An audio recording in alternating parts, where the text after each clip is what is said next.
चिंटू अपने दादा से बोलता है, दादाजी आपकी हाइट अभी भी बढ़ रही है क्या? दादाजी बोलते हैं, नहीं तो क्यों? चिंटू बोलता है, क्योंकि आपके बालों के बीच में से आपका सर निकल रहा है बाहर।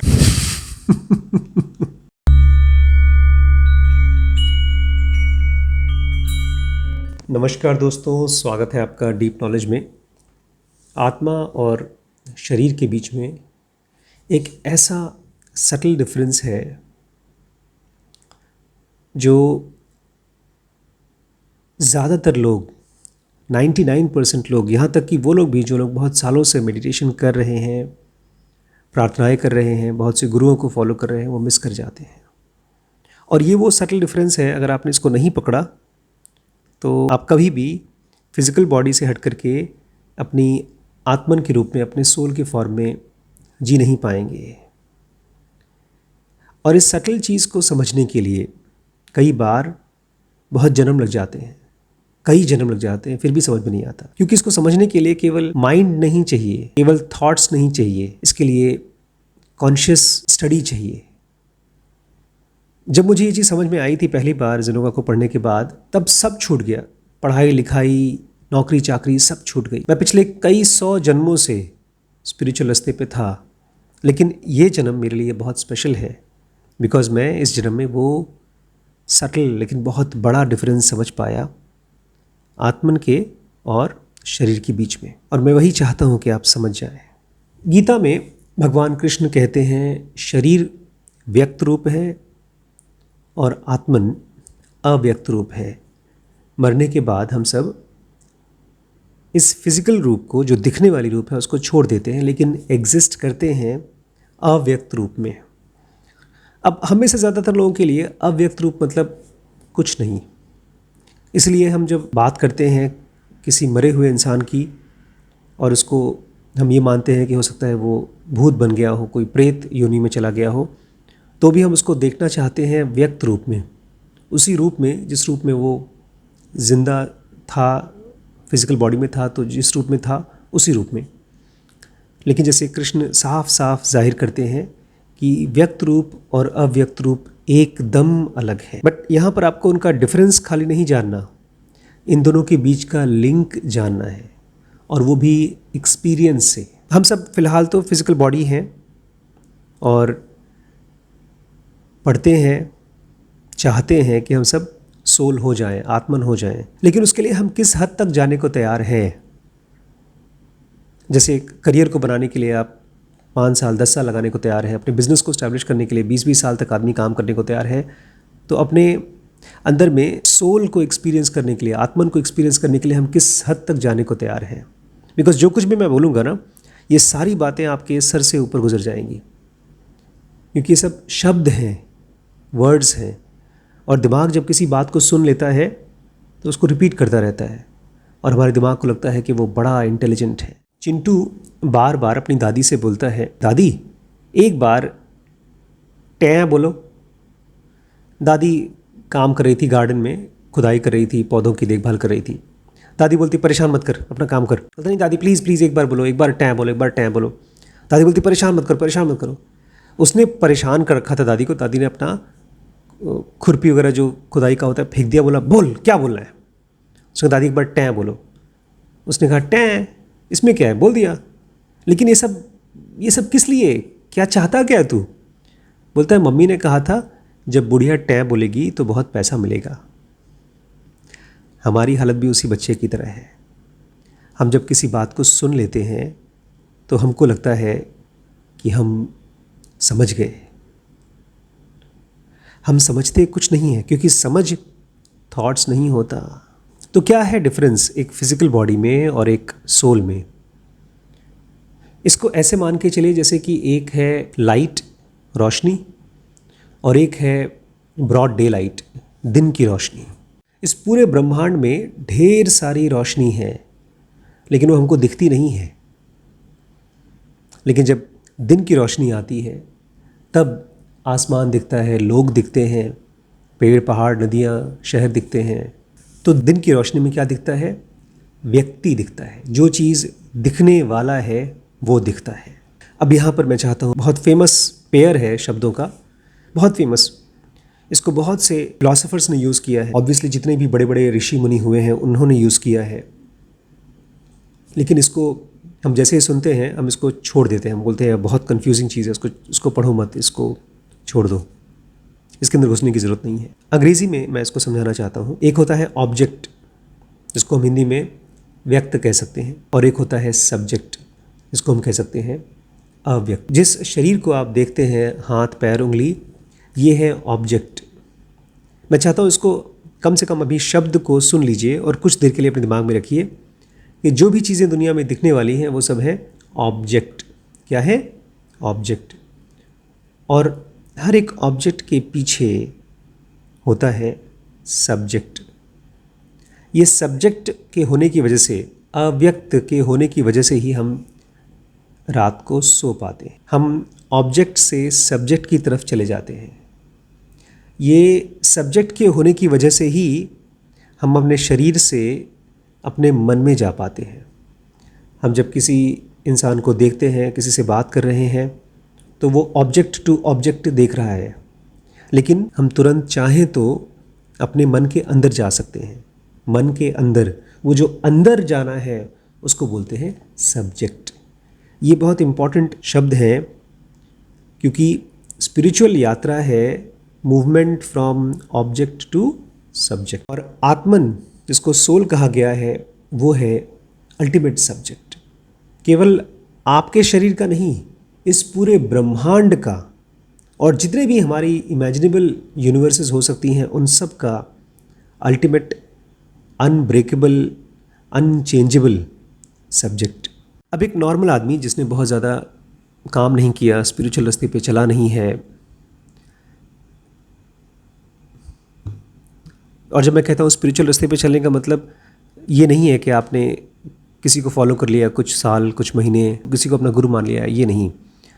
स्पिरिचुअल रास्ते पे चलने का मतलब है जितनी आप प्रोफेशनल पढ़ाई करते हैं वो, प्लस बाकी सारा समय आपकी लाइफ का 24 आवर्स जो सबसे इम्पोर्टेंट काम होना चाहिए वो आपका स्पिरिचुअल रास्ता होना चाहिए। तो जो लोग भी स्पिरिचुअल रास्ते पे नहीं चलते हैं कई साल तक, उनको लगता है कि ये दोनों अलग अलग हैं, ऑब्जेक्ट और सब्जेक्ट अलग अलग हैं, व्यक्त और अव्यक्त अलग अलग हैं। इसीलिए हम लोग ये कहते हैं कि हम तो मृत हैं, हम तो आम आदमी हैं, और हमारे में से ही कोई एक ऐसा है जो ईश्वर है, और उसकी हम स्पेशल किताब या स्पेशल मंदिर बना करके, मूर्ति रख करके उसकी पूजा करते हैं और उम्मीद करते हैं कि वो सब्जेक्ट ऑब्जेक्ट को हेल्प करे। और इसी चीज़ को दूसरों को कन्विंस करने के लिए हम कहानियाँ बताते रहते हैं, भगवान और भक्त की कहानी, कि अगर भक्त परेशान है तो भगवान हेल्प करने आते हैं। कोई नहीं हेल्प करने आता। आपकी और आपके सब्जेक्ट की, मतलब आपके अंदर में जो भगवान है उसका रिलेशनशिप द्वैत का नहीं है, ये दोनों अलग अलग नहीं है, इसलिए वो आपको हेल्प करने नहीं आ सकते। और अगर हेल्प कर रहे हैं तो वो 24 घंटे हेल्प कर रहे हैं। इस समय आपका अगर दिल धड़क रहा है तो आपके अंदर के सब्जेक्ट की वजह से धड़क रहा है। अगर आप सांस ले रहे हैं तो उसी सब्जेक्ट की वजह से, ना कि इस ऑब्जेक्ट की वजह से। इस शरीर में जितने फोर्सेस काम करती हैं, जितनी लेयर्स की, अलग अलग सतह की जो एनर्जीज़ काम करती हैं, अगर आप उसको रैंडमली इकट्ठा करके चलाने की कोशिश करें तो ये ऑलमोस्ट इम्पॉसिबिलिटी है, ये ऑलमोस्ट मिरेकल है कि किस तरह से शरीर काम कर रहा है। तो हमारी और आपकी जो कल्पना है ना कि शरीर और आत्मन दोनों अलग अलग हैं, और आत्मन है भगवान और शरीर है हम, ये एक गलत एजम्पशन है। और यहीं से सारी प्रॉब्लम्स की शुरुआत होती है, क्योंकि जो लोग समझ जाते हैं इस बात को, वो तो चुपचाप निकल चलते हैं अपने आप को मुक्त करने के लिए, क्योंकि उनको ये चीज़ यकीन हो चुका रहता है कि मेरे अंदर ही ईश्वर है और मुझे खुद को जानना है और मैं ही खुद को फ्री कर सकता हूँ और कोई नहीं कर सकता। लेकिन जिसको ये चीज़ समझ में नहीं आती है कि सब्जेक्ट मेरे अंदर है और उसको एक्सपीरियंस करने के लिए मुझे रोज़ अपने आप के साथ काम करना पड़ेगा, अपने माइंड के अंदर जाना पड़ेगा, तो वो आदमी बेचारा बाहर भटकता रहता है, वो ऑब्जेक्ट के ही चारों तरफ घूमता रहता है। आत्मन और सोल के बीच का डिफरेंस ऐसा है जैसे कि आपके घर में चलने वाला पंखा पंखे के दो स्टेट्स होते हैं। एक जिस समय वो चल रहा है, वो एनर्जी कंज्यूम कर रहा है, बिजली ले रहा है और हमको हवा दे रहा है, या एयर कंडीशन। बट पंखा ज़्यादा अप्रोप्रिएट एग्जाम्पल है, क्योंकि पंखे का रूप अलग दिखाई देता है। जब एसी चलता है तो पता नहीं चलता है कि वो चल रहा है, खाली आवाज़ आती है और हवा फेंकता है। लेकिन पंखा तो चलते समय एकदम गोल गोल गोल गोल चक्र की तरह दिखाई देता है। तो पंखे के दो रूप हैं, मूव करता हुआ, हिलता हुआ, और दूसरा एट रेस्ट, जिस समय वो स्थिर है। हमारे भी यही दो रूप हैं। एक है व्यक्त, जिसमें आप घूम रहे हैं, बात कर रहे हैं, इंटरैक्ट कर रहे हैं, लड़ रहे हैं, प्यार कर रहे हैं, और दूसरा अव्यक्त, जिसमें आप रेस्ट कर रहे हैं। इसलिए जब कोई किसी से रेस्ट इन पीस कहता है किसी की मृत्यु के बाद, तो ये कोई बुरी बात नहीं है। हम हर रोज़ रेस्ट करते हैं और बहुत ही पीसफुली करते हैं अपने घर में सोते समय। लेकिन जब हम रेस्ट इन पीस डेथ को एक्सप्रेस करते हैं तो हमको एहसास भी नहीं होता कि हम एक आत्मन के रूप में जाकर ठहरे हुए हैं। चिंटू की मैथ्स की टीचर उसे बोलती हैं कि चिंटू, मान लो तुम्हारे पिताजी की सैलरी 10,000 रुपये है, उसमें से 2,000 रुपये इंश्योरेंस का चला गया, 1,000 रुपये उनकी कार का EMI चला गया, और जो बचा उसमें से आधी सैलरी तुम्हारी मम्मी को दे दिया, और बाकी जो आधी सैलरी है उसमें से पूरे महीने का खर्चा उनको चलाना है। तो लास्ट में तुम्हारे पिताजी के पास कितनी सैलरी बची? चिंटू बोलता है, मैम जो आपने कैलकुलेशन बताया है उसके हिसाब से तो मेरे पिताजी को बचेगा केवल एक चीज़, और वह है उनका हार्ट फेल हो जाएगा।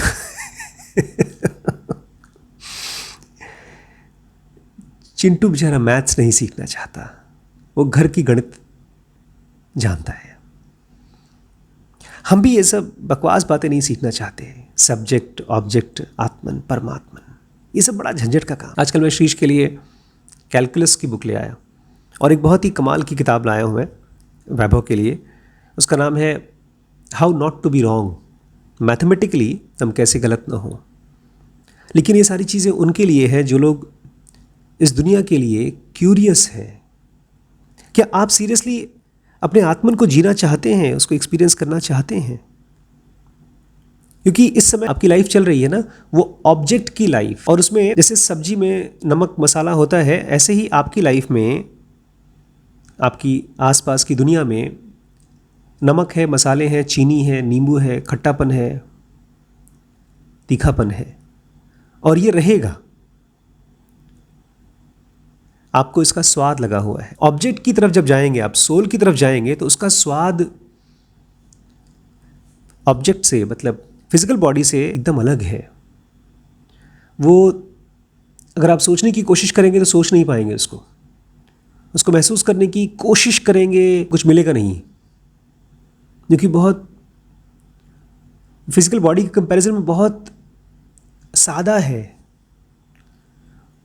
ऐसा नहीं कि उसका अपना टेस्ट नहीं है, जैसे पानी का अपना बहुत अच्छा टेस्ट होता है। प्यास से जब मर रहे होते तो पानी ही चाहिए और कुछ नहीं चाहिए, ना कोल्ड ड्रिंक चाहिए, ना कुछ नहीं चाहिए। ऐसे ही जब आप सोना चाहते हैं तो आप सोना चाहते हैं, एक ऐसी स्टेट में जाना चाहते हैं जिसमें कोई बॉडी का एक्सपीरियंस नहीं चाहिए, कोई थॉट नहीं चाहिए। लेकिन क्या हम उसमें इंटरेस्टेड हैं? क्योंकि जब आप किसी के बारे में सोच रहे हैं, आपने अपने पड़ोसी को देखा और उसको देख करके आपके मन में ये बात आई, अरे यार उसका घर तो मेरे से बड़ा बन रहा है।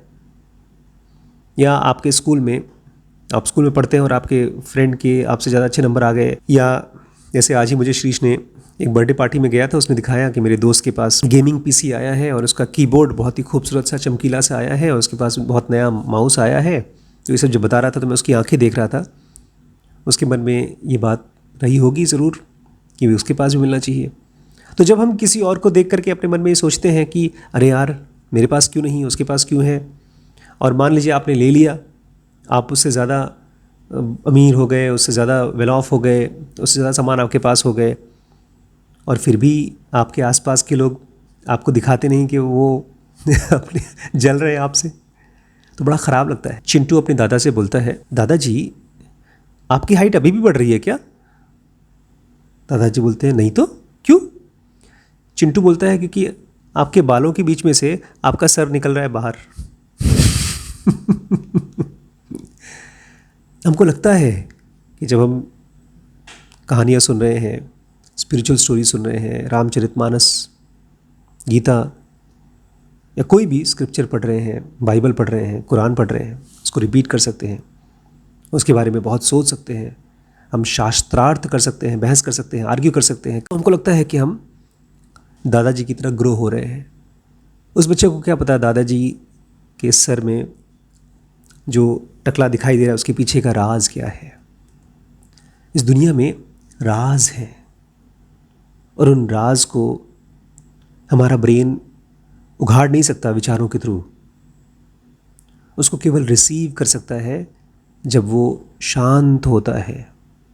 इसलिए आपके घर में अगर किसी की भी मृत्यु हुई है तो उसको ये मान के चलिए कि वो अपने अव्यक्त रूप में गया है, अपने आत्मन के रूप में गया है और फिर वापस आएगा फिजिकल बॉडी के रूप में, जब तक कि उसने अपने आप को आत्मन के रूप में ही एक्सेप्ट नहीं कर लिया है, जो कि 99.9% लोग नहीं एक्सेप्ट करते, क्योंकि इस ब्रेन को पूरी तरह से बायोलॉजिकली डेवलप होना पड़ेगा, तब जाकर के उसको पता चलेगा कि क्या होता है अव्यक्त रूप, उसकी ग्रैंडियोसिटी क्या होती है। ये जो अव्यक्त रूप है, हमारी आत्मन का जो फॉर्म है वो हमारी इमेजिनेशन के परे है। उसके लिए तो कृष्ण क्या कहते हैं सुनिए। ये एक कविता है जिसमें कि कृष्ण को जब दुर्योधन बांधना चाहते थे, कृष्ण गए थे दुर्योधन के पास संधि के लिए, एक समझौते के लिए कि लड़ाई मत करो और 5 गांव दे दो पांडवों को और बाकी तुम रखो और संधि कर लो। उस समय कृष्ण अपने व्यक्त से अव्यक्त रूप को व्यक्त करते हैं, दिखाने की कोशिश करते हैं और क्या बोलते हैं। वर्षों तक वन में घूम घूम बाधा विघ्नों को चूम चूम, सह धूप घाम पानी पत्थर पांडव आए कुछ और निखर, सौभाग्य न सब दिन सोता है देखें आगे क्या होता है। मैत्री की राह बताने को, सबको सुमार्ग पर लाने को, दुर्योधन को समझाने को, भीषण विध्वंस बचाने को भगवान हस्तिनापुर आए, पांडव का संदेशा लाए। भगवान ने कहा 2 न्याय अगर तो आधा दो, पर इसमें भी यदि बाधा हो तो दे दो केवल 5 ग्राम, रखो अपनी धरती तमाम, हम वहीं खुशी से खाएंगे, परिजन पर असी न उठाएंगे। दुर्योधन वह भी दे न सका, आशीष समाज की ले न सका, उल्टे हरि को बांधने चला, मतलब भगवान को बांधने चला, जो था असाध्य साधने चला। जब नाश मनुज पर छाता है पहले विवेक मर जाता है। दुर्योधन प्योर ऑब्जेक्ट है, केवल शरीर है और वो भी कंफ्यूज्ड बॉडी। और बड़ा कंफ्यूजन में हम लोग को बड़ा कॉन्फिडेंस होता है। और फिर भगवान को बांधने चाहा। भगवान ने क्या कहा, हरि ने भीषण हुंकार किया। भगवान ने, कृष्ण ने जोर से आवाज निकाली, अपना स्वरूप विस्तार किया। डगमग डगमग दिग्गज डोले, भगवान कुपित होकर बोले, भगवान क्रोधित होकर बोले, जंजीर बढ़ाकर साध मुझे, हाँ हाँ दुर्योधन बांध मुझे। यह देख गगन मुझ में लय है, यह देख पवन मुझ में लय है, मुझ में विलीन झनकार सकल, मुझ में लय है संसार सकल। ये देख पूरा का पूरा आसमान मेरे अंदर है, सारी हवाएं मेरे अंदर हैं, सब कुछ मेरे अंदर विलीन है, सारा संसार मेरे अंदर है। अमृतत्व फूलता है मुझ में, संघार झूलता है मुझ में, सब मुझ में से ही अमृत लेते हैं, मुझ में ही सबका संघार निकल के आता है। उदयाचल मेरा दीप्त भाल, भूमंडल वक्षस्थल विशाल, भुज परिधि बंद को घेरे हैं, मैनाक मेरु पग मेरे हैं। ऐसी ऐसी बातें कह रहे हैं कृष्ण जो हमारा आँख, हमारी कान नहीं देख सकते। हमारी आँखों की बहुत लिमिटेशंस हैं, लेकिन हमारे अव्यक्त की कोई लिमिटेशन नहीं है। इसलिए अगर आप अपने परिजन को जिनकी डेथ हो गई है उसके लिए रो रहे हैं तो आप अपना टाइम वेस्ट कर रहे हैं। रो करके आप उनको नहीं जान पाएंगे।